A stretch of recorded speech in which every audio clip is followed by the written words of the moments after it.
So this guy, he's a liar, but his lies are about to make him rich. Let's call him Francis. And Francis is 16, he's from New York, and he can't stay out of trouble. He's always lying and stealing from his parents and stealing from local businesses. But then one day, he commits forgery, and he gets arrested. Here's his mugshot. And after he's bailed out, Francis goes on another crime spree, and he eventually steals a car and flees to California. And then a few weeks later, he's arrested there. And they send him back to New York, where he has a bunch of outstanding warrants. And then, back in New York, Francis uses a bunch of forged checks to purchase an airline pilot's uniform. Because he thinks if he dresses like a pilot, which is a well-respected job, businesses will be more likely to trust him and cash his fake checks. But this plan doesn't really work, because he gets arrested for trying to use stolen checks, and he spends the next 2 years in prison. And by the time he gets out, he's 19. And a month later, he's arrested again in Boston for trying to steal a car and writing more bad checks. So they send him back to prison for another year. He's 20 now.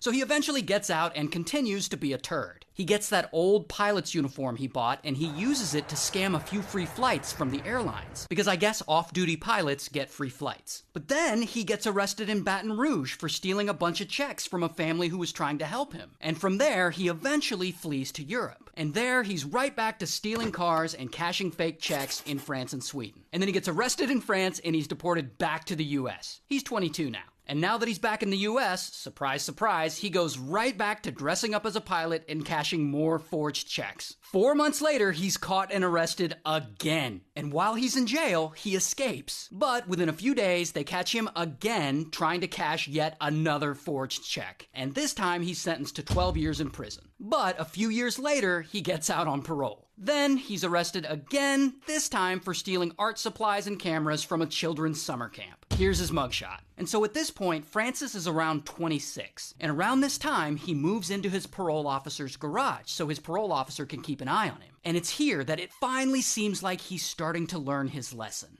Until Francis is around 27 at this point, and he decides to start his own anti-fraud consulting company. And he starts holding these crime prevention seminars where he gives speeches. So he gives these speeches and he tells everyone he's a reformed criminal. But he doesn't just tell people about all the check fraud and stealing from people and dressing up as a pilot to get free flights. No. Instead, he starts making up these fantastical stories about how from the age of 16 to 20, he had snuck into a hospital and had pretended to be a pediatrician for an entire year, and how he had pretended to be a lawyer for another whole year, and how he faked being a sociology professor at BYU for a few semesters, and that he stole $2.5 million from the airlines, and that the FBI had been chasing after him for years, and he made some kind of daring escape through an airline toilet. And all of these stories are bullshit. I mean, these aren't just small embellishments. These are things that he completely makes up. And we know this because during the age when he supposedly did all this stuff, he was locked up in prison.